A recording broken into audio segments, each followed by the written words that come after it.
Good afternoon, everybody. Good afternoon, sir. Good afternoon, sir. आपको audio video clear है दोनों चीजें? हाँ जी सर। Yes, sir.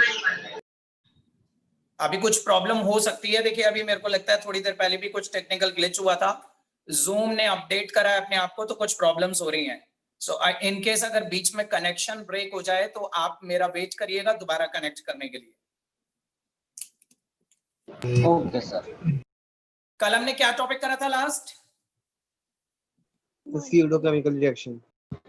वहां से स्टार्ट करा था। ठीक है, मैं आपको एक बार क्विकली रिकॉल करवाता हूँ। सूडो फर्स्ट ऑर्डर रिएक्शंस मैंने आपको करवाया था and thereafter we started with the molecularity, जिसका मैंने आपको थोड़ा सा इंट्रोडक्शन दिया था।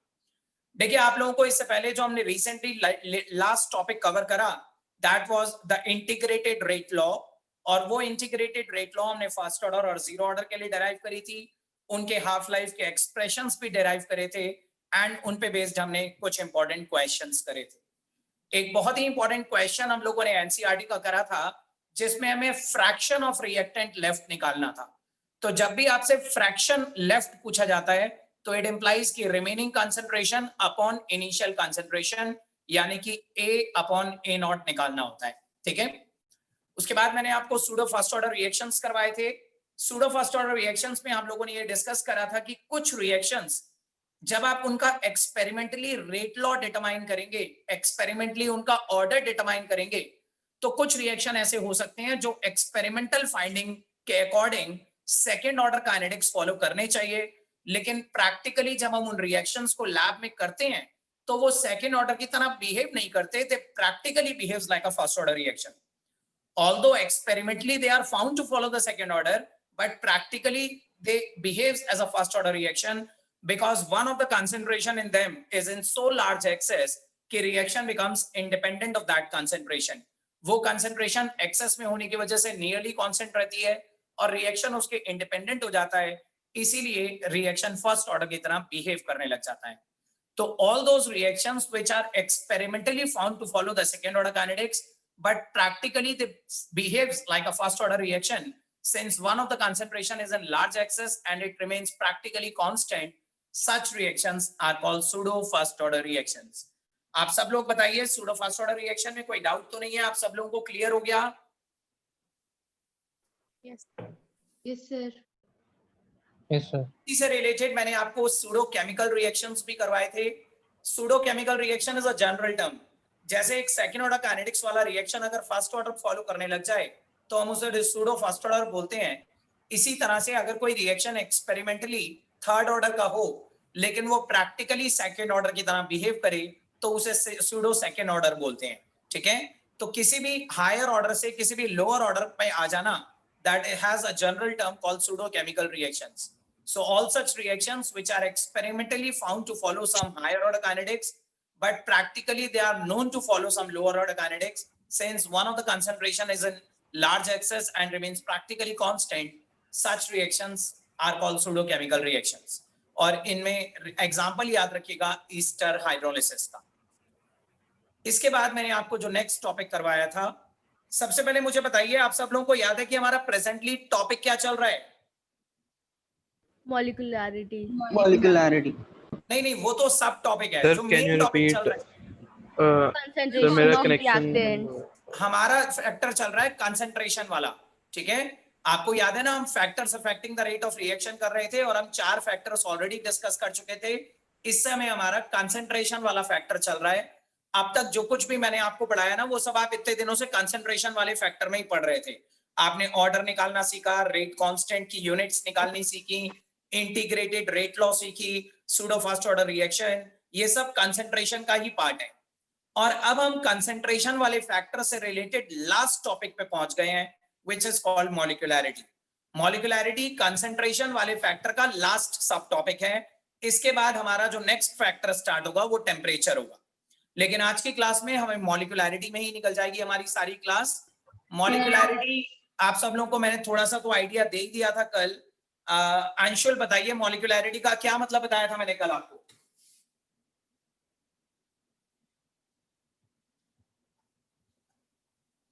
सर मेरे को याद नहीं है। ऑन्द्रेला आप बताइए। सर मॉलिक्यूलैरिटी का मतलब ये है कि रिएक्टेंट्स में हम लोग जितने भी मोल्स लेकर चलते हैं उनका जो मतलब जितने भी मोल्स लेकर चलते हैं उनके सम को मॉलिक्यूलैरिटी बोलते हैं। हाँ, आपकी बात ठीक है, लेकिन इसे इस तरह से एक्सप्लेन नहीं करना। आपको ये बताना है कि molecularity is the number of reactant molecule that simultaneously collide together to form the product. Although जो आपने बोला वो सही है, उससे आंसर वही आएगा, लेकिन आपको डिफाइन इस तरह से करना है कि it is the number of reactant molecules which simultaneously collides to form the product. ठीक है ऑन्द्रेला? Yes sir. अंशुल आपको याद आया? यस सर, आ गया।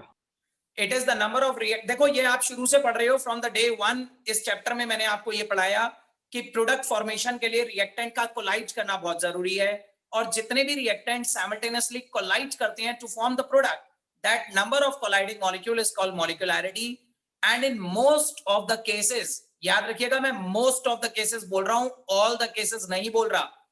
In most of the cases, molecularity can be predicted from the balanced chemical equation.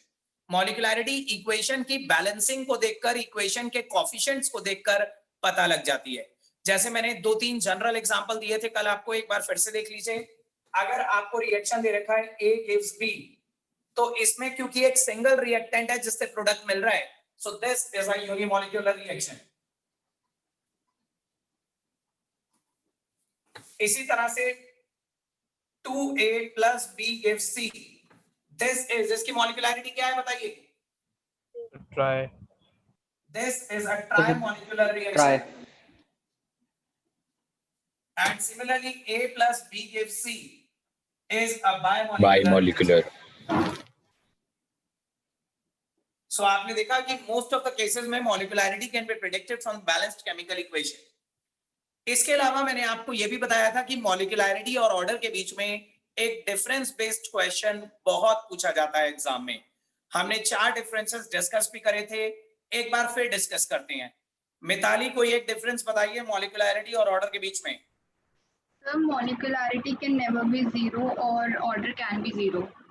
मॉलिक्यूलैरिटी can never be zero, order can even be zero. Disha कोई दूसरा difference बताइए। Sir, molecularity can never be in a fraction, but order can be expressed in a fraction. Molecularity is always a whole number, but order can be in fraction also. Order fractional भी हो सकता है। हार्दिक कोई तीसरा difference बताइए। Sir, order experimentally find करते हैं और मॉलिक्यूलैरिटी हम रिएक्शन को देख के भी फाइंड कर सकते हैं। हार्दिक, मैंने इस डिफरेंस में कल एक बड़ा इंपॉर्टेंट चीज बताई थी, कल भी किसी ने डिफाइन करा था ये वाला डिफरेंस। तो मैंने आपको बताया था यू हैव टू से कि molecularity is generally a theoretical concept. It is not always a theoretical concept. Generally it is a theoretical concept, but order is always an experimental concept. सबको याद है मैंने स्पेशली इस difference के बारे में बताया था आपको। Yes. Yes, sir. सो कभी भी ये मत बोलिएगा कि मॉलिक्यूलैरिटी हमेशा या मॉलिक्यूलैरिटी बैलेंस केमिकल इक्वेशन को देखकर पता चल जाती है। आप ये कहेंगे कि मॉलिक्यूलैरिटी ज्यादातर बैलेंस केमिकल इक्वेशन को देखकर पता चलती है, बट हमेशा नहीं पता चलती। So molecularity is generally a theoretical concept, order is always an experimental concept. और एक और डिफरेंस बताया था, विवेक बताइए। Definition. हाँ तो बता दो।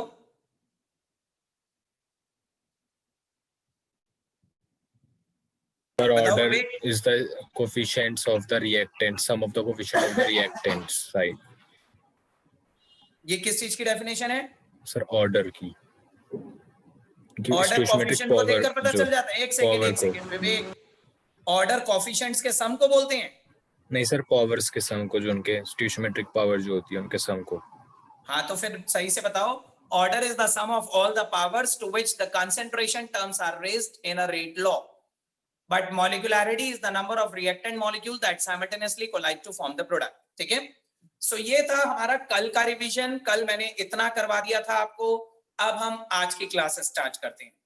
देखिए ये जो 3 एग्जांपल्स आपके सामने बोर्ड पे लिखे हुए हैं, द जनरल केसेस, इनमें आपको मॉलिक्यूलैरिटी देखकर पता चल रही है, यूनिमॉलिक्यूलर, बायमॉलिक्यूलर एंड ट्राइमॉलिक्यूलर। लेकिन मैंने आपको बताया कि मॉलिक्यूलैरिटी ज्यादातर देखकर पता चलती है, बट हमेशा देखकर नहीं पता चलती। तो देखते हैं कि क्या कोई ऐसे रिएक्शंस होते हैं कि जिनमें मॉलिक्यूलैरिटी देखकर नहीं पता चलती, और अगर ऐसे होते हैं तो फिर उनकी मॉलिक्यूलैरिटी कैसे पता लगाई जाती है, उन रिएक्शंस में और इन रिएक्शंस में क्या डिफरेंस होता है। ठीक है, सो अब जो मैं टॉपिक करवाने जा रहा हूं वो बहुत इंपॉर्टेंट टॉपिक है, थोड़ा सा डिटेल में और डेप्थ में जाएंगे उसके, और आपको इंटरेस्टिंग भी लगेगा। बोर्ड पे मैं एक इक्वेशन लिख रहा हूं, एक जनरल इक्वेशन, आप देखकर बताइएगा कि उस बैलेंसिंग को देखकर आपको मॉलिक्यूलैरिटी क्या नजर आ रही है। देखिए सर हाँ जी मिताली।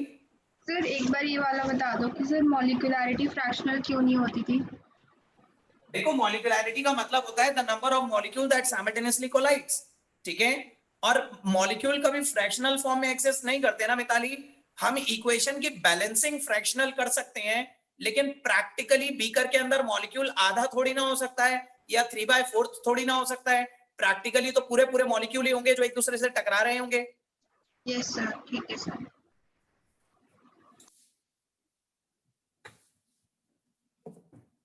देखिए सपोज कीजिए 2a + 3b + 4c gives d। एक जनरल, मैं आपको एक्चुअल एग्जांपल्स भी दूंगा, लेकिन पहले एक जनरल एग्जांपल ले लेते हैं एबीसी की फॉर्म में, एक ऐसे ही कैजुअल सा एग्जांपल ले लेते हैं। 2a + 3b + 4c gives d। बताइए as per the balancing of this equation आप लोगों को मॉलिक्यूलैरिटी क्या नजर आ रही है? 9. सर 9। 9. इसे देखकर तो मॉलिक्यूलैरिटी 9 लग रही है। ठीक है, लेकिन एक बहुत इंपॉर्टेंट चीज सब लोग बहुत ध्यान से सुनिएगा, याद रखिएगा, मॉलिक्यूलैरिटी can never B beyond 3। Molecularity की जो हाईएस्ट वैल्यू होती है ना वो 3 हो सकती है, 1, 2 या 3, दैट्स बस। 3 तरह की मॉलिक्यूलैरिटी होती है, या तो यूनिमॉलिक्यूलर या बायमॉलिक्यूलर या ट्राइमॉलिक्यूलर। कभी भी रिएक्शन टेट्रा, पेंटा, हेक्सा, हेप्टा, नोना इस तरह नहीं हो सकता। 3 से ऊपर मॉलिक्यूलैरिटी कभी नहीं जाती। ठीक है, तो अब इसका रीजन बताता हूं कि 3 से ऊपर मॉलिक्यूलैरिटी क्यों नहीं जाती, और इसकी मॉलिक्यूलैरिटी जो देखने में 9 लग रही है, 9 तो हो नहीं सकती, तो फिर क्या होगी, कैसे पता लगेगी? ठीक है, एक बार फिर बताइए मुझे, मॉलिक्यूलैरिटी का क्या मतलब मालूम है आपको? रिया, मॉलिक्यूलैरिटी का मतलब क्या होता है? Sir, the number of reactant molecule that simultaneously collide to form the product. ठीक है, और इसमें साइमल्टेनियसली वर्ड का क्या मतलब है?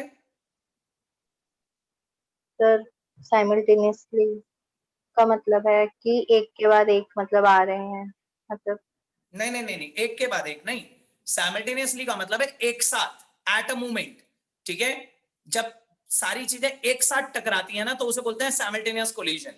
ऐसा नहीं कि पहले एक से टकरा गया, फिर दूसरे से टकरा गया, फिर तीसरे से टकरा गया, वो साइमल्टेनियस नहीं है। सबको एक साथ टकराना पड़ेगा, वो साइमल्टेनियस है। समझ? बाकी सब लोगों को मालूम है ना साइमल्टेनियस?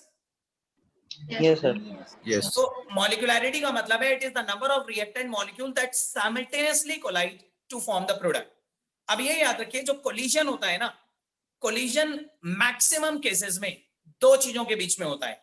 ज्यादातर तो 2 ही चीजें टकराती हैं, और बहुत रेयर केस अगर हम मान ले, बहुत ही ज्यादा रेयर केस, तो रेयरली 3 चीजें भी टकरा सकती हैं, बट 4, 5, 6, 7, 8 मॉलिक्यूल्स कभी भी प्रैक्टिकली साइमल्टेनियसली नहीं टकरा सकते। देखो एक बीकर मान लीजिए, इमेजिन करो दिस इज अ बीकर, और इस बीकर के अंदर ये बहुत सारे रिएक्टेंट मॉलिक्यूल्स हैं। There are large number of reactant molecules within this beaker. आप लोगों ने क्लास 11 में काइनेटिक थ्योरी पढ़ी थी, और काइनेटिक थ्योरी का एक पोस्टुलेट पढ़ा था कि these molecules are not at rest but they are in a state of motion, and during their motion they keep on colliding with one another and also with the walls of the container. याद है? Yes sir. Yes, sir. Yes, sir. अब ये याद रखिएगा, molecules चाहे कितना भी rapid random motion में हो, कितना भी ज्यादा एक दूसरे से टकरा रहे हो, लेकिन ये कभी भी नहीं हो सकता कि 4 मॉलिक्यूल या 5 मॉलिक्यूल या 6 मॉलिक्यूल एक साथ टकरा जाएं। कोलिजन हमेशा 2 ही चीजों के बीच में होता है, ज्यादातर तो 2 ही मॉलिक्यूल टकराएंगे, या फिर हो सकता है 3 टकरा जाएं, लेकिन 4, 5, 6 मॉलिक्यूल का टकराना is not practically possible. Rarest case में भी ऐसा नहीं होता, सिर्फ 3 मॉलिक्यूल मैक्सिमम टकरा सकते हैं। अब मैं आपको इसका रीजन तो नहीं बताऊंगा मैं इसका, because we can't justify the reason but we can imagine it। हम इसे कंपेयर कर सकते हैं एक जनरल एग्जांपल से। देखो आप इमेजिन करो, आप अपना एग्जांपल इमेजिन करो कि आप लोग किसी बहुत ही क्राउडेड प्लेस पे घूम रहे हो, ठीक है, कई बार आप गए होंगे बहुत क्राउडेड प्लेस पे, किसी फेट में, किसी रेलवे स्टेशन पे, बस स्टैंड पे, कहीं पे भी बहुत ज्यादा क्राउडेड प्लेस है और लोगों को चलने की जगह भी नहीं मिल पा रही, इतना ज्यादा क्राउडेड प्लेस है। लेकिन क्या कभी आप लोगों के साथ ऐसा हुआ है कि भीड़ बहुत ज्यादा थी, इसलिए आप चलते चलते 9 लोग एक साथ टकरा गए? कभी ऐसा हुआ है आपके साथ? No, sir. नहीं सर। कभी आप 4 लोग भी टकराए हो साइमल्टेनियसली? हाँ सर, आगे से पीछे से साइड। नहीं मेरे को गिनवाओ मत आगे से पीछे, मेरे को गिनवाओ मत आगे से पीछे से, आप बताओ टकराए हो 4 लोग एक साथ? सर इमेजिन तो कर सकते हैं। इमेजिन भी नहीं कर सकते हो सर, टकरा भी सकते ही हैं। कितनी भी भीड़ में लोग चल रहे हो, इट इज नॉट पॉसिबल कि 4 लोग एक साथ टकरा जाएं। आप हमेशा अपना भी एग्जांपल इमेजिन करेंगे ना, भीड़ में भी 2 ही लोग टकराए होंगे, और अगर हम रेयर केस मान लें कि एक परफेक्ट टाइमिंग रही और तीसरा पर्सन भी उसी टाइम पे आ गया, तो 3 लोगों का टकराना भी देखा गया है, 3 मॉलिक्यूल्स का टकराना भी देखा गया है। लेकिन मॉलिक्यूल्स कितना भी रैपिड रैंडम मोशन में हो, ये आज तक नहीं देखा गया कि 4 मॉलिक्यूल एक साथ साइमल्टेनियसली टकरा जाएं। जिस तरह से आप लोग भी 4 लोग एक साथ साइमल्टेनियसली नहीं टकरा सकते भीड़ की वजह से। देखो इमेजिन मत करो, इमेजिन तो हम अलग अलग डायरेक्शन से 6 चीजों को भी कर सकते हैं, 7 चीजों को भी कर सकते हैं, बट प्रैक्टिकली ऐसा होता है या नहीं होता वो देखिए। बीकर के अंदर भी कितना भी रैपिड रैंडम मोशन हो, मॉलिक्यूल कितने भी कैओटिकली मूव कर रहे हो, it has never been observe कि 4 मॉलिक्यूल भी एक साथ टकराती हो। कोलिजन हमेशा 2 चीजों के बीच में होता है, और रेयरेस्ट केस मान ले तो 3 चीजों के बीच में होता है। तो साइमल्टेनियस देखो ऐसा तो हो सकता है कि आप बहुत भीड़ में चल रहे थे, आप किसी एक जने से टकरा गए, फिर थोड़ी देर बाद एक से और टकरा गए, फिर थोड़ी देर बाद एक से और टकरा गए, और ऐसे करके सारे दिन टकराते ही रहे, 9-10 बार टकरा गए। ये तो हो सकता है, लेकिन ये नहीं हो सकता कि 9 लोग एक साथ टकरा गए। बिल्कुल वही चीज बीकर के अंदर भी नहीं हो सकती।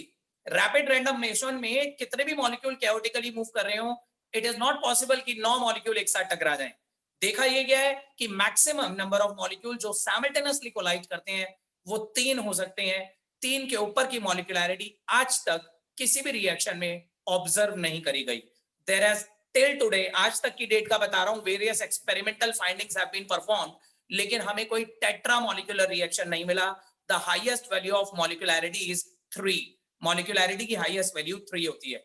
3 चीजें साइमल्टेनियसली टकरा सकती है, 3 से ज्यादा मॉलिक्यूल साइमल्टेनियसली नहीं टकरा सकते। ठीक है, अब क्वेश्चन ये राइज होता है कि अगर 3 से ज्यादा मॉलिक्यूल साइमल्टेनियसली नहीं टकरा सकते, तो फिर इस रिएक्शन की मॉलिक्यूलैरिटी क्या होगी? यहां पे हमें 9 मॉलिक्यूलैरिटी दिख रही है। देखो ध्यान से देखिए,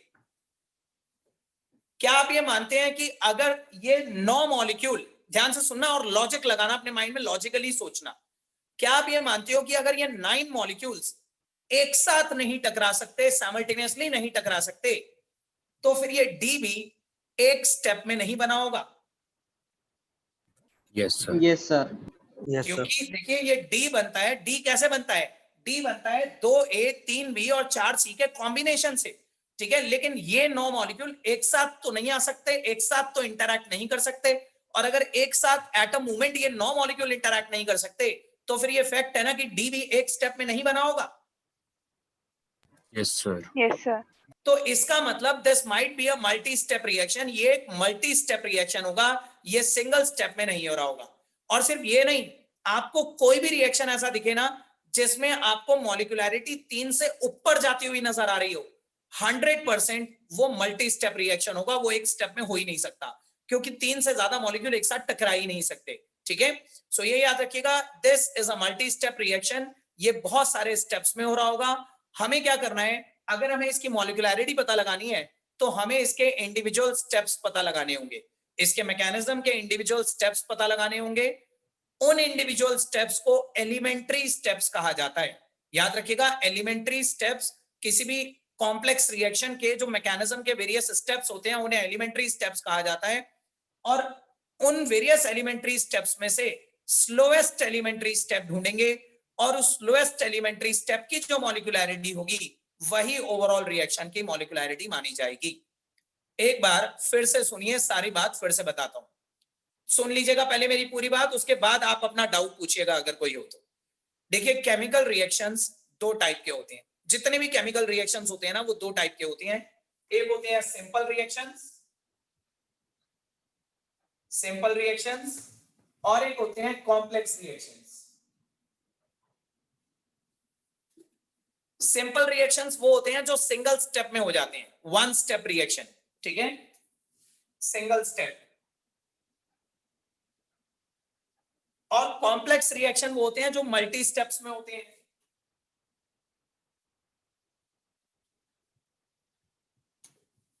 तो मैं आपको ये बोल रहा हूं कि किसी भी सिंगल स्टेप रिएक्शन का जो मॉलिक्यूलैरिटी होती है, कोई भी सिंपल रिएक्शन जो एक ही स्टेप में हो रहा है, उसकी मॉलिक्यूलैरिटी तो देखकर पता चल जाती है। वो 1, 2 या 3 में से ही कुछ आएगी, उससे ऊपर कभी आएगी ही नहीं। लेकिन जो कॉम्प्लेक्स रिएक्शन होते हैं उनकी मॉलिक्यूलैरिटी कभी देखकर नहीं पता चलती, क्योंकि वो एक स्टेप में होते ही नहीं है, ठीक है।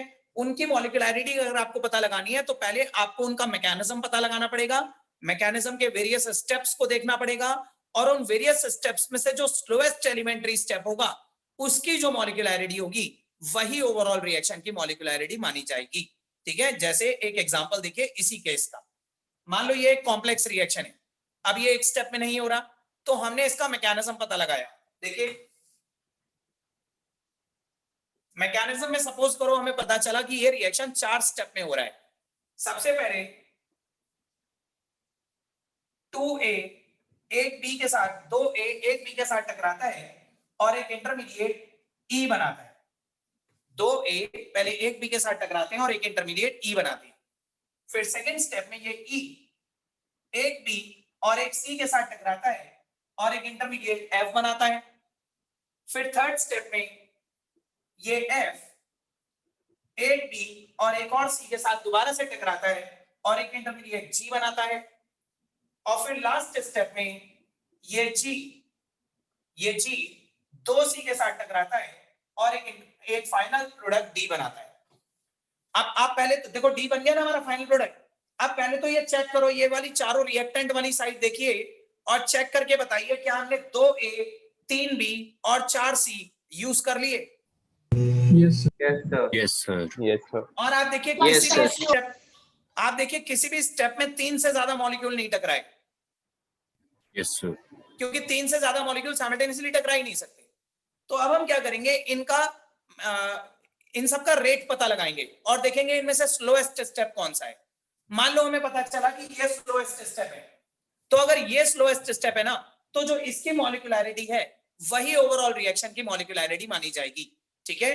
तो इसकी मॉलिक्यूलैरिटी क्या दिख रही है देखने में? 3। तो हम कहेंगे this is a trimolecular reaction. तो ये याद रखिएगा, complex reactions are those reactions which does not occur in a single step and their molecularity can never be predicted from the balance equation. उनकी मॉलिक्यूलैरिटी बैलेंस इक्वेशन को देखकर नहीं पता चलती। उन कॉम्प्लेक्स रिएक्शन का पहले मैकेनिज्म निकालना पड़ेगा। मैकेनिज्म के वेरियस स्टेप्स को बोलेंगे एलिमेंट्री स्टेप्स। उन वेरियस एलिमेंट्री स्टेप्स का रेट पता लगाना होगा और जो भी स्लोएस्ट एलिमेंट्री स्टेप होगा उसकी जो मॉलिक्यूलैरिटी होगी वही ओवरऑल रिएक्शन की मॉलिक्यूलैरिटी मानी जाएगी। बताइए आपको सिंपल और कॉम्प्लेक्स रिएक्शन में और मॉलिक्यूलैरिटी कैसे पता लगाएंगे कॉम्प्लेक्स की, ये पता चल रहा है या नहीं? Yes sir. बताइए किसी को कोई डाउट है यहाँ तक? अभी मैं प्रॉपर एग्जांपल्स भी दूंगा, ये तो मैंने ABCD बना के अपने आप दे दिया। I will show you the actual examples, लेकिन फिर भी कंसेप्ट को समझने में किसी को डाउट है?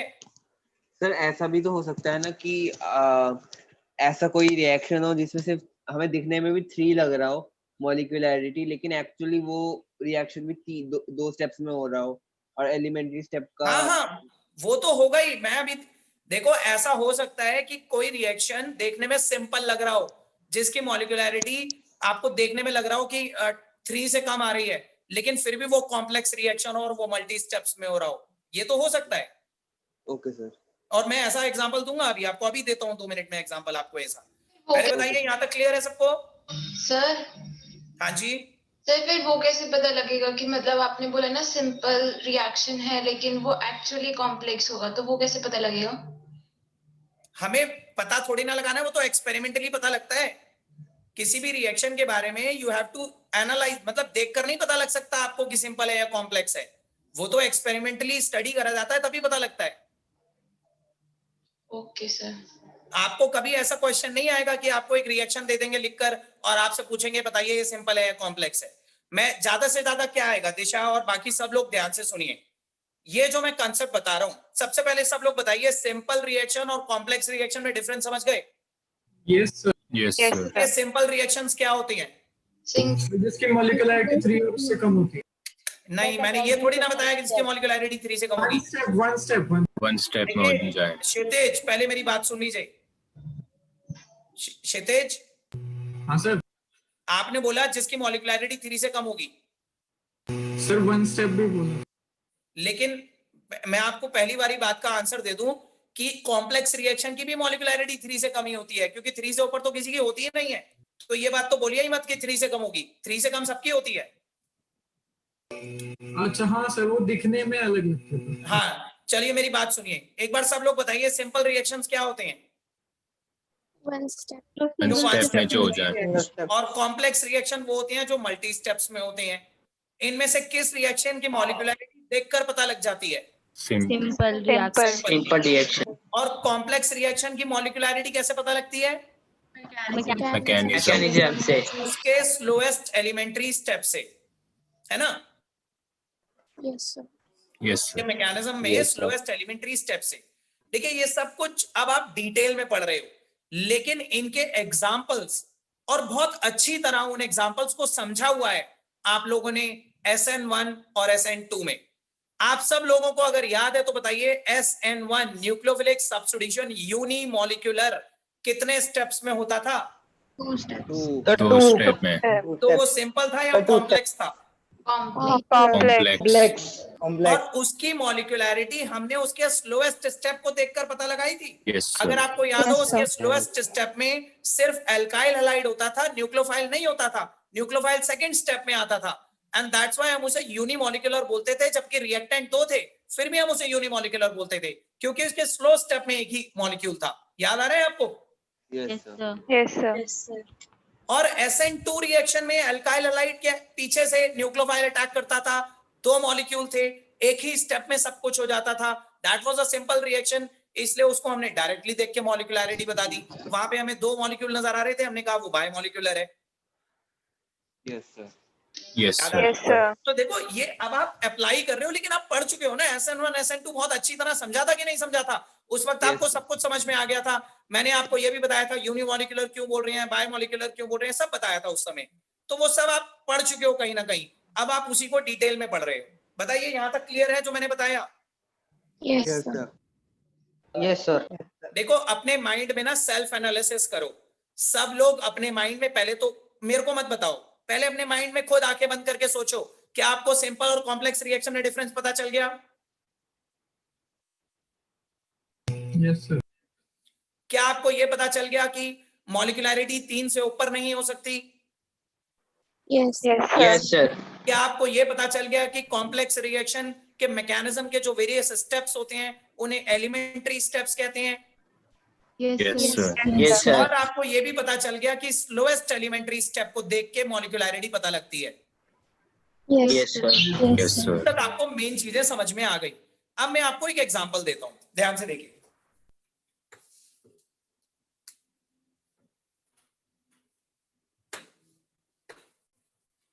इस एग्जांपल से मुझे यह भी पता चल जाएगा कि आपको कितना समझ में आ रहा है। ठीक है, मैं एक छोटा सा क्वेश्चन पूछूंगा, चैट बॉक्स में मुझे आंसर देंगे, बोल के कोई नहीं बताएगा। देखिए एक रिएक्शन है C+O2 gives CO2. C+O2 gives CO2. This is a complex reaction. मैं इसकी हेल्प से आपको सब कुछ समझाऊंगा, लेकिन पहले सब लोग चैट बॉक्स में लिखकर बताइए, कोई भी बोलेगा नहीं, इस रिएक्शन की मॉलिक्यूलरिटी क्या है? चैट बॉक्स में बताइए मुझे।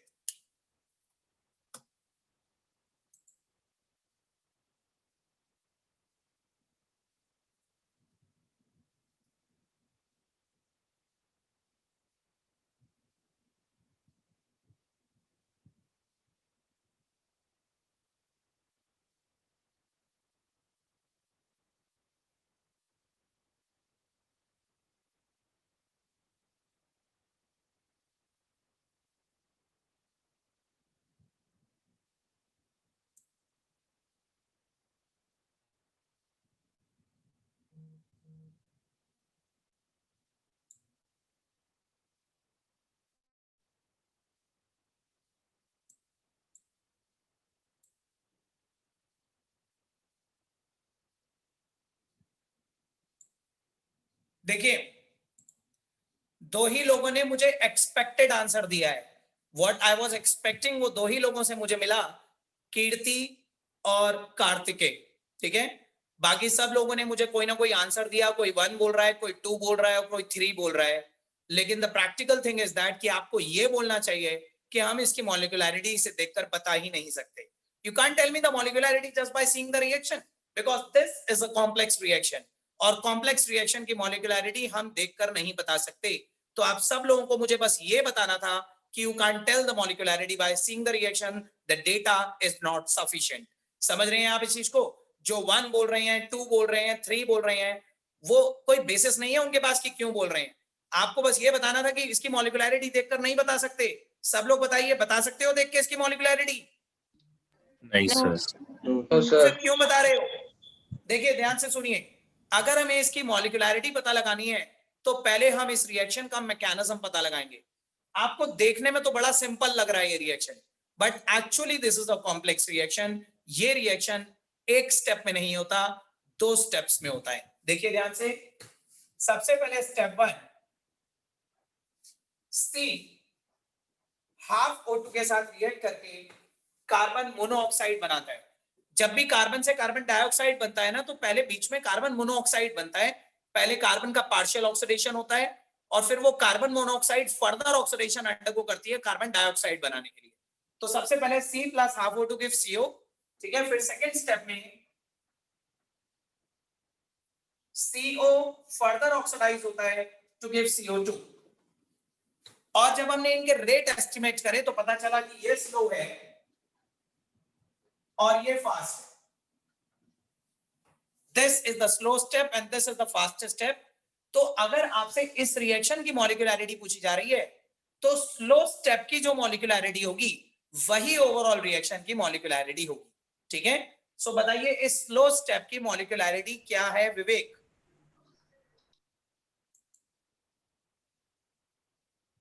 विवेक, इस स्लो स्टेप की मॉलिक्यूलैरिटी? ठीक है, अच्छा, बता रहा हूं। लिखकर आंसर दे रहे हैं।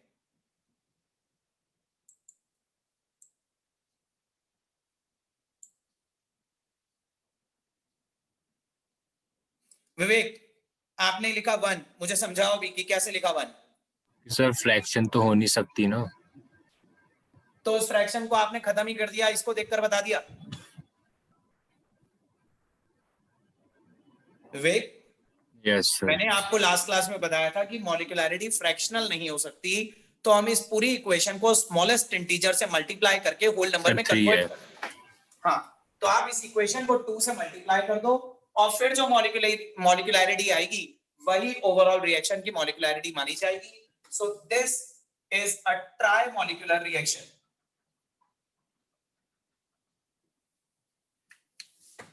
अर्पण, आपका क्वेश्चन यही था ना कि कुछ रिएक्शन ऐसे हो सकते हैं जिनकी देखने में मॉलिक्यूलैरिटी 2 से कम हो लेकिन फिर भी वो कॉम्प्लेक्स हो? Yes sir. हाँ, तो this is one of the example, ऐसे हो सकते हैं डेफिनेटली। ठीक है, अच्छा, अब एक बड़ी इंपॉर्टेंट चीज सुनिए, बहुत ही इंपॉर्टेंट चीज। देखिए, ये जो ऊपर सबसे ऊपर कॉम्प्लेक्स रिएक्शन लिखा है, क्या इस कॉम्प्लेक्स रिएक्शन को देखकर आप इसकी रेट लॉ लिख सकते हैं, इसका ऑर्डर पता लगा सकते हैं? No sir. बाकी सब लोग भी बताइए। No sir. देखिए, ऑर्डर तो कभी भी देखकर पता चलता ही नहीं है, तो मैंने शुरू से मना कर दिया। मैंने आपको शुरू से बताया कि ऑर्डर कभी भी रिएक्शन को देखकर नहीं पता चलता, एक्सपेरिमेंटली वेरीफाई करा जाता है। लेकिन बहुत इंपॉर्टेंट है, ध्यान से सुनिएगा, किसी भी कॉम्प्लेक्स रिएक्शन का अगर आपने स्लोएस्ट एलिमेंट्री स्टेप पता लगा लिया तो स्लोएस्ट एलिमेंट्री स्टेप को देखकर आप हमेशा मॉलिक्यूलैरिटी तो पता लगा ही सकते हो, बल्कि ऑर्डर भी पता लगा सकते हो। क्योंकि सब लोग बहुत ध्यान से सुनिएगा, this is a very very relevant statement जो मैं बोल रहा हूं। किसी भी कॉम्प्लेक्स रिएक्शन के स्लोएस्ट एलिमेंट्री स्टेप पे लॉ ऑफ मास एक्शन हमेशा एप्लीकेबल होती है। किसी भी कॉम्प्लेक्स रिएक्शन के स्लोएस्ट एलिमेंट्री स्टेप पे लॉ ऑफ मास एक्शन हमेशा एप्लीकेबल होती है। तो as per the law of mass action इस स्लो स्टेप की रेट लॉ क्या होगी? रेट इज इक्वल टू के इनटू कंसंट्रेशन ऑफ सी की पावर में क्या आएगा बताइए? 1 1 और O2 की पावर में हाफ हाफ। देखिए लॉ ऑफ मास एक्शन यही तो कहता था कि कोफिशिएंट्स को पावर में लिख दिया जाता है। तो किसी भी कॉम्प्लेक्स रिएक्शन के स्लोएस्ट स्टेप पे हमेशा law of mass action applicable होती है। तो आप स्लो स्टेप को देख के हमेशा रेट लॉ लिख सकते हो कि नहीं? yes लिख sir सकते हैं सर। यस और सर स्लो स्टेप की जो रेट लॉ होती है वही ओवरऑल रिएक्शन की रेट लॉ होती है। ये बात याद रखिएगा, slow step is the rate determining step. Slow step को देख के आप ना सिर्फ मॉलिक्यूलैरिटी पता लगा सकते हो बल्कि ओवरऑल रिएक्शन का ऑर्डर भी पता लगा सकते हो। तो बताइए इस ओवरऑल रिएक्शन का ऑर्डर क्या है? 3/2। 3/2 ऑर्डर इज 3/2। सर हाँ जी, सर हमने इस इक्वेशन को 2 से मल्टीप्लाई कर दिया था, तो हम वो वाला नहीं लेंगे? 2 से मल्टीप्लाई कर तो मॉलिक्यूलैरिटी के लिए करा ना। जो ऑर्डर होता है वो तो फ्रैक्शनल भी हो सकता है। सो ऑर्डर तो हम ओरिजिनल जो बैलेंसिंग आ रही है उस हिसाब से बताएंगे।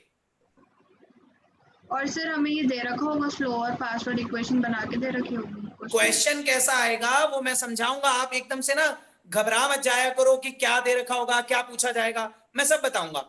आप पहले समझो तो सही चीजों को। आपको कैसा क्वेश्चन आएगा वो मैं बताऊंगा ना। मिताली मैं क्वेश्चन करवाऊंगा अभी आपको कि किस टाइप के क्वेश्चन आएंगे, क्या दे रखा होगा। पहले आप चीजों का मतलब समझो। कॉम्प्लेक्स क्या है, सिंपल क्या है, कॉम्प्लेक्स की मॉलिक्यूलैरिटी ऑर्डर कैसे पता लगता है, वो सब समझ में आया कि नहीं? Yes sir. यस ओके, सो एक सिंपल रिएक्शन देखो, ध्यान से सुनिए। सिंपल रिएक्शन वो होते हैं जो एक ही स्टेप में हो जाते हैं और सिंपल रिएक्शन की मॉलिक्यूलैरिटी तो उन्हें देखकर पता लग जाती है, लेकिन ऑर्डर आपको एक्सपेरिमेंटली ही निकालना पड़ेगा। लेकिन कॉम्प्लेक्स रिएक्शन वो होते हैं जो एक स्टेप में नहीं होते, उनकी मॉलिक्यूलैरिटी भी उन्हें देखकर नहीं पता लगती। उनकी मॉलिक्यूलैरिटी एज वेल एज उनके ऑर्डर के लिए आपको उनका मैकेनिज्म लिखना होगा, उनके मैकेनिज्म के वेरियस स्टेप्स देखने होंगे और उन ये ढूंढना होगा कि उन वेरियस स्टेप्स में से स्लोएस्ट एलिमेंट्री स्टेप कौन सा है। और जो भी स्लोएस्ट एलिमेंट्री स्टेप होगा उसे देखकर आप ना सिर्फ मॉलिक्यूलैरिटी बल्कि ऑर्डर भी बता दोगे। ये चीज मैंने आपको सिखाई, बताइए अब तक आपको सारी चीज क्लियर हो गई कि नहीं? Yes sir. यस सर और क्लियर हो जाएगी क्योंकि आज मैं आपको इसी टॉपिक की प्रैक्टिस करवाऊंगा। मैं आपको ये बताऊंगा कि किस टाइप के क्वेश्चंस आएंगे एग्जाम में और हम उस टाइप के क्वेश्चंस की प्रैक्टिस करेंगे। ठीक है, बिकॉज ये थ्योरेटिकल टॉपिक है लेकिन बहुत इंपॉर्टेंट टॉपिक है, पूछा जाता है आंसर एग्जाम में। ठीक है, आप सब लोग मुझे बताइए, अगर एग्जाम में आपको इस टाइप का एक क्वेश्चन आता है कि आपको एक कॉम्प्लेक्स रिएक्शन दे दिया जाता है और उसका मैकेनिज्म भी दे दिया जाता है, ध्यान से देखो। सर मैकेनिज्म क्या हर क्वेश्चन में दिया ही होगा? मैं बता रहा हूं ना कैसा कैसा क्वेश्चन। देखो ऑनरेला फिर वही बात, क्वेश्चन में क्या दिया होगा क्या नहीं दिया होगा वो सब मैं करवा तो रहा हूं, आप एकदम से आगे मत भागो, पहले सुनो मेरी बात। ठीक है, मैं बता रहा हूं आपको कैसा क्वेश्चन आएगा। अगर आपको एग्जाम में एक कॉम्प्लेक्स रिएक्शन दे दिया जाए और उस कॉम्प्लेक्स रिएक्शन का मैकेनिज्म भी दे दिया जाए, अगर दे दिया जाए तो, ठीक है, कॉम्प्लेक्स रिएक्शन भी दे दिया और मैकेनिज्म भी दे दिया, ये भी बता दिया कि क्या स्लो है क्या फास्ट है, जो बोर्ड पे लिखा है सब दे दिया, और आपसे पूछा गया राइट द रेट लॉ या डिटरमाइन द ऑर्डर, तो बताइए क्या रेट लॉ लिख लेंगे, ऑर्डर डिटरमाइन कर देंगे ओवरऑल रिएक्शन का? यस सर सब लोग बताइए।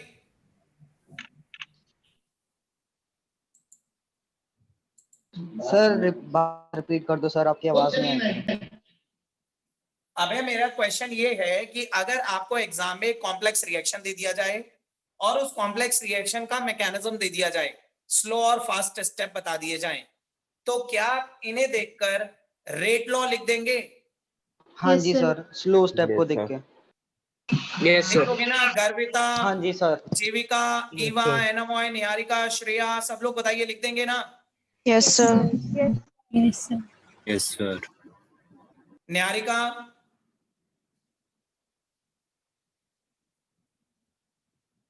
निहारिका, यस सर निहारिका कहाँ खोए हुए हो? सर वो माइक ऑन करने में टाइम लग गया। आप लिख दोगे इसकी rate law?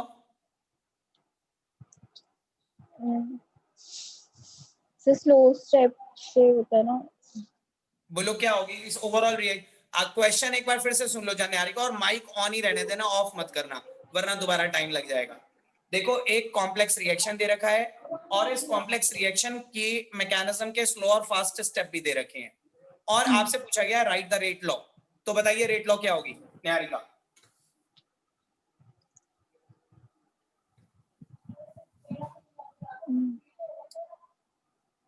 Sir concentration of सी, के लगाना है के,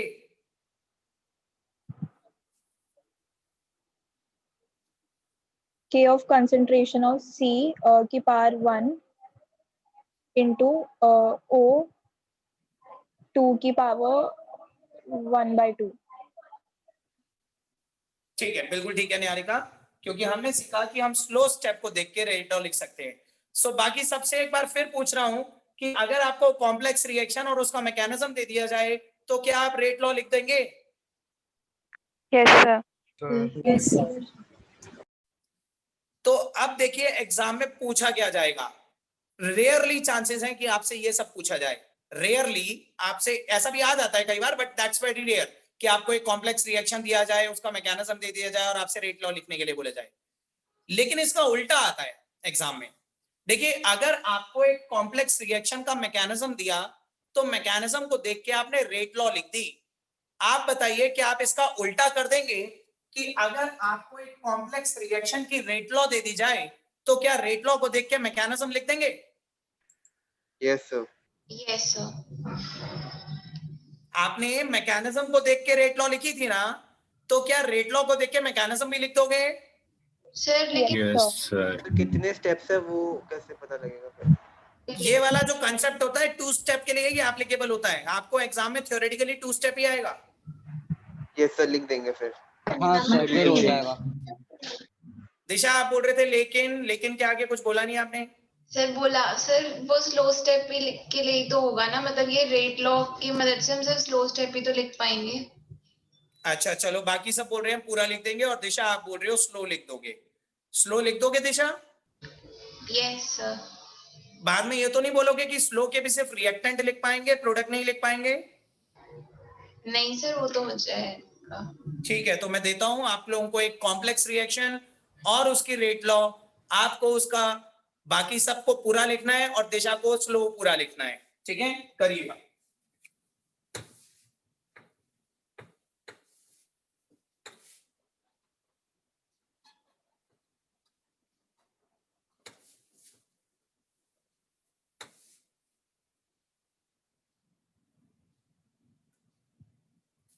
एक सेकेंड को चेंज कर रहा हूं। NO2 plus CO gives CO2 plus NO। Rate दे रखा है, rate is equal to K into concentration of NO2 की पावर 2। करिए, राइट द मैकेनिज्म। सब लोग करिए और हैंड रेस करिए किसने कर दिया, फिर मैं उसी से पूछूंगा।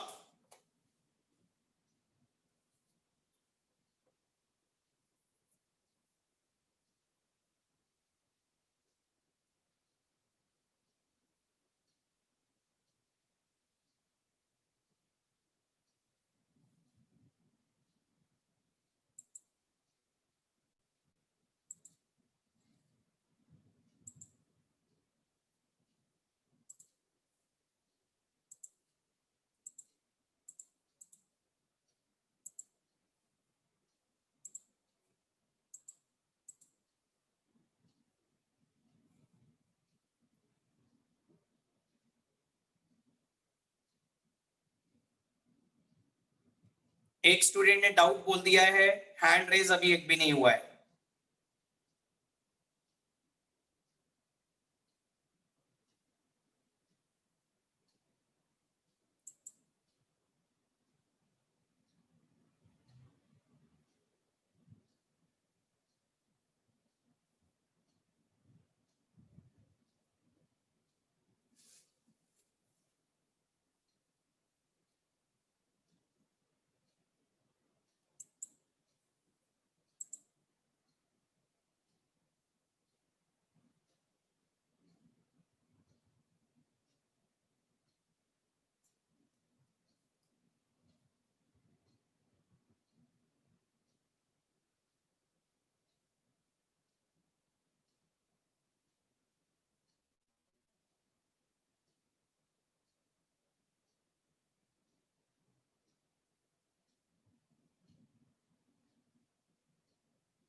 देखिए या तो हैंड रेस करिए या ये बताइए कि डाउट है, दोनों में से कोई एक चीज जल्दी करिए ताकि हम आगे बढ़ें।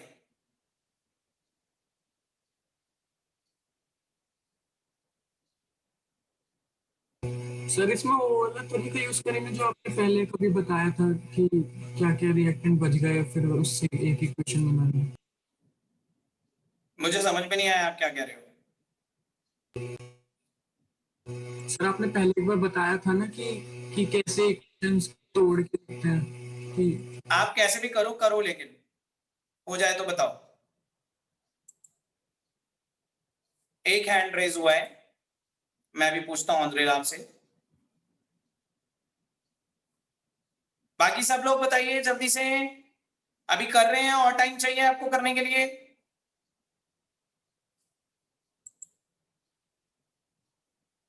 बता दो आप एक बार।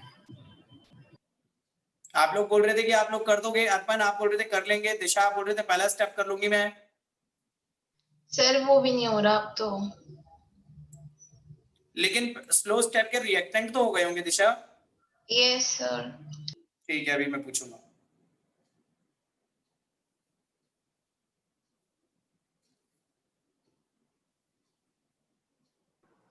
सर हो गया।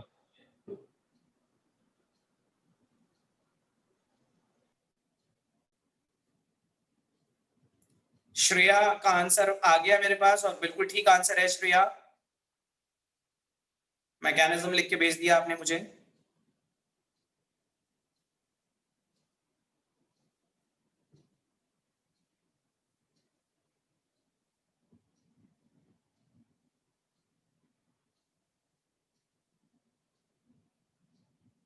चलिए देखिए, आंद्रेला यस सर। स्लो स्टेप क्या लिखा आपने? Sir 2NO2 gives 2NO plus 2O। Fast step क्या लिखा? Sir 2O plus 2CO gives 2CO2। आपने दोनों को ऐड करा इक्वेशंस को? नहीं सर।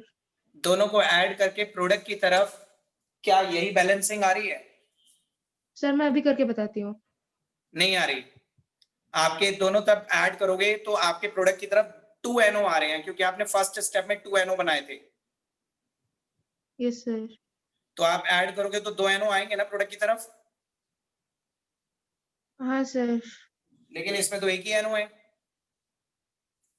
देखिए आपका मैकेनिज्म सही माना जाएगा अगर आपके दोनों स्टेप्स को ऐड करके यही वाली इक्वेशन बन जाती है।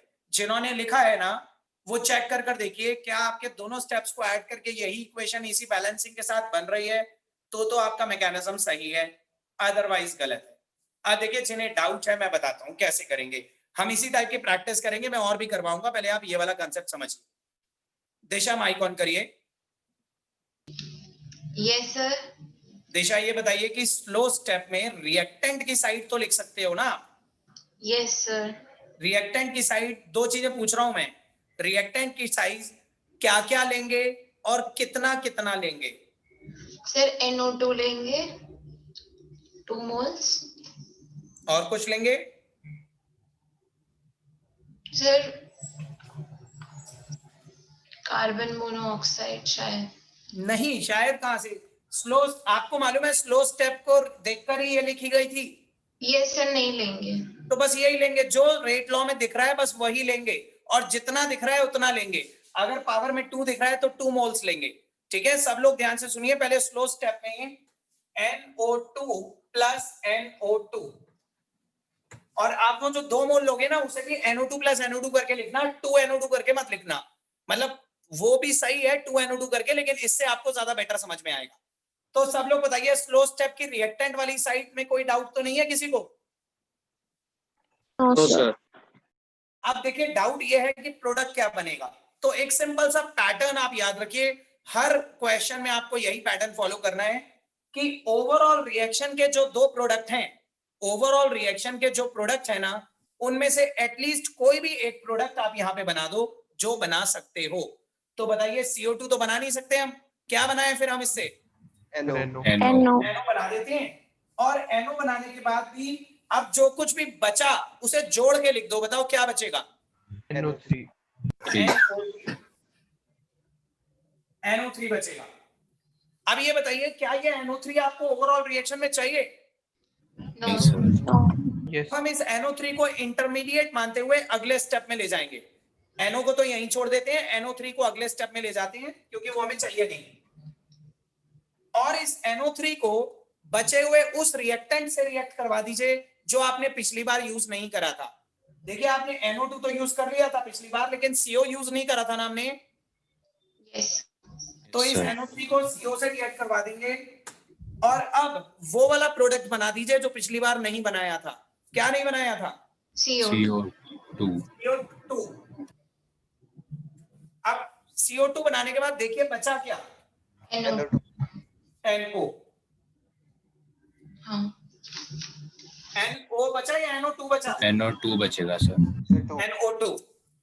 अब आप इन दोनों को ऐड कर देखिए कि क्या आपका ओवरऑल रिएक्शन बन रहा है यही वाला। Yes sir. तो मतलब बैलेंसिंग सही है, ठीक है, मैकेनिज्म सही है। देखो एक बार फिर से देखिए, मैं और क्वेश्चन दे रहा हूं लेकिन एक बार पैटर्न सुन लो क्या करना है।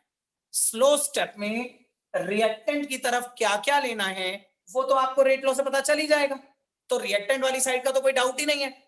प्रोडक्ट की तरफ मैंने आपको बताया कि ओवरऑल रिएक्शन का कोई भी एक प्रोडक्ट बना दो, ओवरऑल रिएक्शन का कोई एक प्रोडक्ट तो जरूर बना दीजिए जो बना सकते हो। उसके बाद जो कुछ बच रहा है उसे साइड प्रोडक्ट मान लो और उस साइड प्रोडक्ट को इंटरमीडिएट मानते हुए अगले स्टेप में ले आओ और उसे बचे हुए रिएक्टेंट के साथ रिएक्ट करके बचे हुए प्रोडक्ट बना दो। बताओ आपको मेरी बात समझ में आ रही है या नहीं? Yes, sir. Yes, Yes, sir. एक बार ट्राई करो, मैं एक और क्वेश्चन देता हूं, आप खुद ट्राई करोगे तभी आपको समझ में आएगा, सेटिस्फेक्शन मिलेगा। सर ये NO2 का क्या करेंगे? किसका क्या करेंगे? जो सेकंड स्टेप में NO2 आया ना सर, ये उसका क्या करेंगे? उसको ऐसे ही लीव कर देंगे? क्या करना है, तो आप जब ऐड करोगे तो ये कैंसिल हो जाएगा। अच्छा। क्या करेंगे मतलब कुछ करना थोड़ी ना, मैकेनिज्म लिखना है।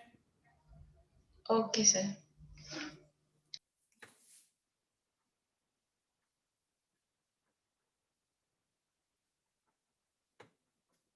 देखिए now this is a complex reaction और इस रिएक्शन की रेट लॉ दे रखी है, rate is equal to K into concentration of NO2 की पावर 1 F2 की पावर 1। सब लोग लिखिए इसका मैकेनिज्म, तो वो राइट द प्रोडक्ट मैकेनिज्म। है ना, हाँ मिताली, तो प्रोडक्ट में एक ही है ना, F अलग से नहीं है ना? 2NO2F एक ही प्रोडक्ट है पूरा।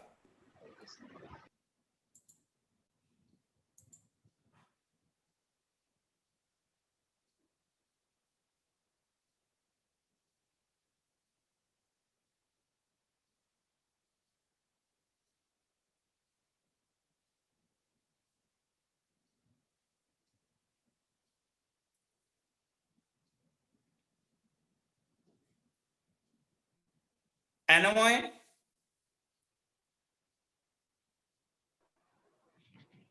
Yes sir. अब वो आपका पिछला वाला मैकेनिज्म मैंने अभी देखा, वो पता चल गया उसमें क्या मिस्टेक थी? Yes sir. उसे ऐड करके वही वाली बैलेंसिंग नहीं आ रही थी। हाँ सर। अब करिए ये वाला। 2 हैंड रेज्ड हुए हैं, झंकार और दिव्यांशी, गर्विता।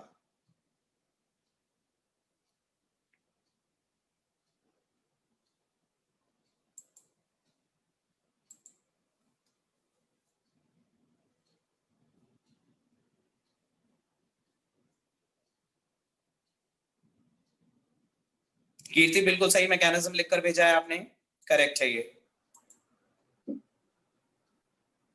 कार्तिक आपका भी सही है। सर हाँ क्षितिज आपका भी सही है, बोलिए। सर जब हम प्रोडक्ट साइड वाला कोई भी एक प्रोडक्ट जो बन सकता है वो लिखते हैं तो उसका कोएफिशिएंट भी सेम ही लिखते हैं या फिर कोएफिशिएंट डिफर कर सकता है अकॉर्डिंग टू द कितने रिएक्टेंट में हमने मोल लिए हैं? मतलब कोएफिशिएंट इन द सेंस कि 2 मोल बन रहे हैं तो जरूरी नहीं है आप 2 ही मोल बनाएं, आप 1 मोल बना दो। Okay sir. सर एक डाउट है हाँ कार्तिकेय। सर, ये F2 को मैंने लिख दिया है तो अनस्टेबल रहेगा ताकि बाद में रिएक्ट वो कर मैं दे। अभी बता दूंगा, आपका डाउट क्लियर कर दूंगा ये वाला अपने आप। वेट करो तो। Thank you.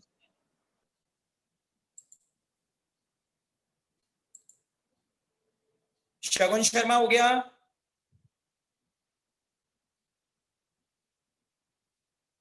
शगुन हो गया?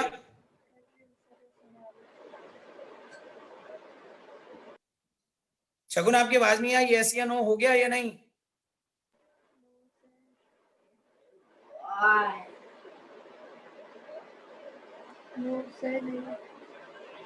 आपसे इसलिए पूछ रहा हूँ क्योंकि आप टाइम से पहले क्लास छोड़ के चले जाते हो, जल्दी से बताइए।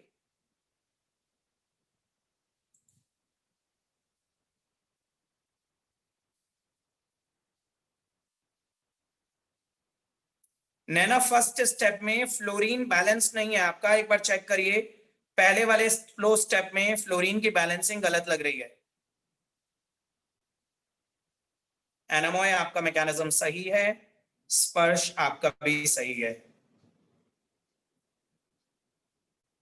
हार्दिक बिल्कुल ठीक है, अर्पण ठीक है। देखिए आप जितने भी लोगों ने लिखा है, आप लोगों को एक दूसरे के आंसर नहीं दिख रहे होंगे, but there is just one possibility, सबका आंसर मैच कर रहा है। देखिए अगर आप सही लिख रहे हैं ना तो सबका सेम ही आएगा। इस पर्टिकुलर केस में बिल्कुल सही लिखा है काफी लोगों ने। देखिए स्लो स्टेप में एक NO2 और एक F2 लेंगे, और मैंने बताया ओवरऑल रिएक्शन का कोई एक प्रोडक्ट बना देंगे। तो यहाँ पे 2 मोल ऑफ NO2F है, आप दोनों तो नहीं बना सकते लेकिन एक तो बना ही सकते हो, तो एक NO2F बना देंगे प्लस एक F अब भी बचेगा, ठीक है। अब इस F को इंटरमीडिएट मानते हुए अगले स्टेप में ले गए। इस F को एक सेकेंड रुकिए, मैं स्क्रीन, हाँ अब देखिए इस F को इंटरमीडिएट मानते हुए अगले स्टेप में ले गए, और इसे बचे हुए एक और NO2 के साथ 2 मोल्स थे ना हमारे पास, हमने एक ही यूज करा है तो एक और ले लेंगे, और अब पूरा प्रोडक्ट बना देंगे NO2F। बताइए समझ में आया? जिन्होंने आंसर नहीं भेजा था अब तक उन्हें समझ में आया? यस अब एक चीज ध्यान से Yes, sir.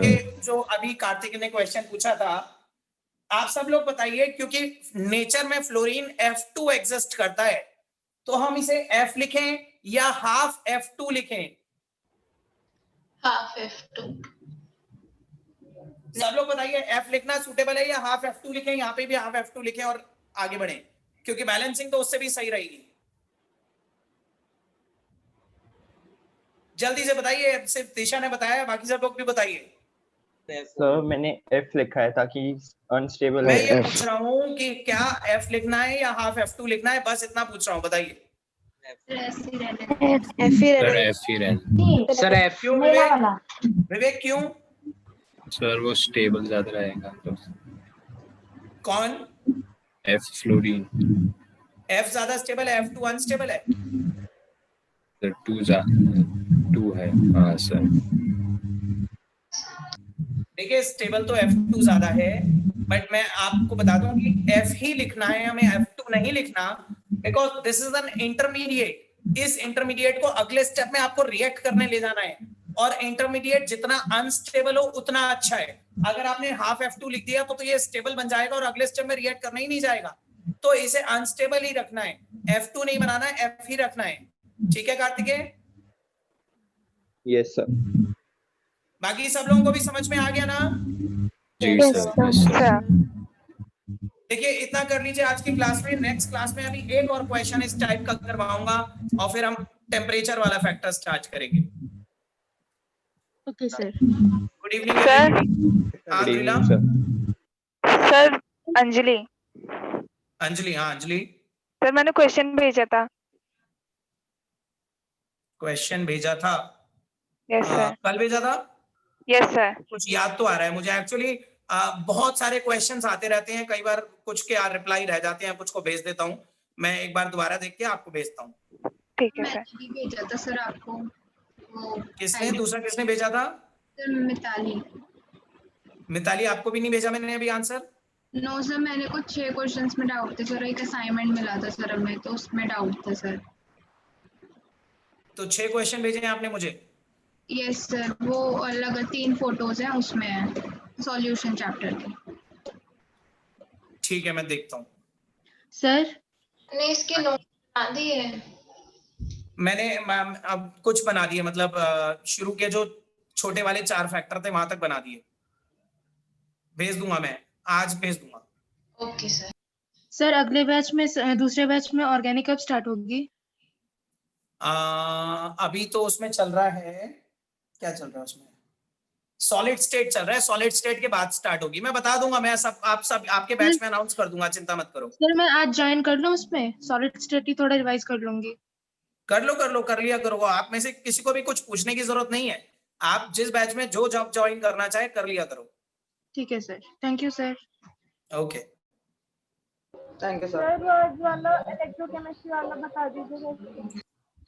Eva, yes sir. Sir जो वो भेजा था मैंने, जो यूटी में डाउट था, डाइल्यूट सॉल्यूशन वाला, यस सर, मुझे समझ नहीं आया। मैं समझाऊंगा इवा आपको। आप मेरे को थोड़ा सा टाइम दो, मैं उसके लिए आपको अलग से कनेक्ट करके समझाना पड़ेगा। सर इवा कितने मार्क्स आए? सर वो मिलता नहीं, अभी चेक नहीं हुआ वो।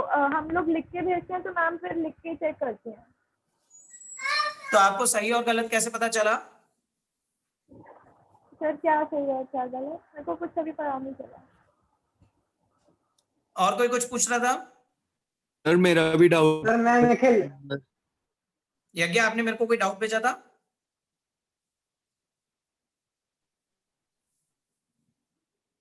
यज्ञ, यज्ञ आपकी आवाज क्लियर नहीं है। आपने मेरे को व्हाट्सएप करा है, कोई डाउट? यज्ञ लिख कर बताइए, आपकी आवाज नहीं आ रही। सर आप लोग सर यज्ञ आप लिखिए, आपकी वॉइस बहुत फ्लक्चुएट हो रही है। आप मैसेज करके लिखिए मुझे, चैट बॉक्स करिए अभी। निखिल आप बोलो। सर वो हेलो एल्केन्स में डिफरेंशिएट कैसे करने का, मैं उसमें मतलब वो नहीं पता कैसे करते डिफरेंशिएट। जैसे हमने अल्कोहल से इसमें करा था ना, जैसे ब्रोमो इथेन और क्लोरोइथेन में कैसे डिफरेंशिएट करेंगे, तो वाले टेस्ट सर उसमें है ही नहीं वीडियो लेक्चर में। हेलो एल्केन्स के ब्रोमोइथेन और क्लोरोइथेन में कैसे डिफरेंशिएट करेंगे? Yes sir. How would you गया आपसे। डिस्टिंग्विश बिटवीन ब्रोमोइथेन क्लोरोइथेन कहाँ पूछा गया है? सर पेपर में पूछा था। Bromoethane chloroethane. Yes sir. Bromoethane chloroethane में तो आप डायरेक्ट डिस्टिंग्विश कर ही नहीं पाओगे, आपको उसे किसी और फंक्शनल ग्रुप में कन्वर्ट करना पड़ेगा, फिर आप डिस्टिंग्विश कर पाएंगे। सर मैंने कलर से किया था। क्षितिज आप कुछ कलर टेस्ट दे बताया था, बस कलर टेस्ट से किया था। कलर टेस्ट से क्या करा था? सर उसे AgNO2 के साथ रिएक्ट करवा के जब AgCl बनेगा तो वो व्हाइट होगा और AgBr बनेगा तो वो येलो होगा। ये डल व्हाइट लिखा था मैंने। नहीं, डल व्हाइट नहीं, व्हाइट पीपीडी बनता है, व्हाइट ही बनता है। सर दूसरे वाले में येलो बनता है। Okay sir. AgBr yellow PPD होता है, AgI डीप येलो होता है और AgCl व्हाइट होता है।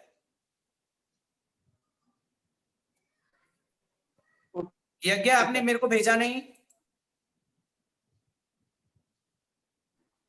सर अभी व्हाट्सएप पे भेज रहा हूँ थोड़ी देर में।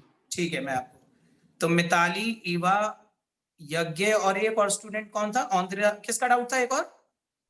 अंजलि। अंजलि, ठीक है, मैं भेजता हूँ आपको डाउट। ओके, मैं लॉग आउट कर दूं। Good evening everybody.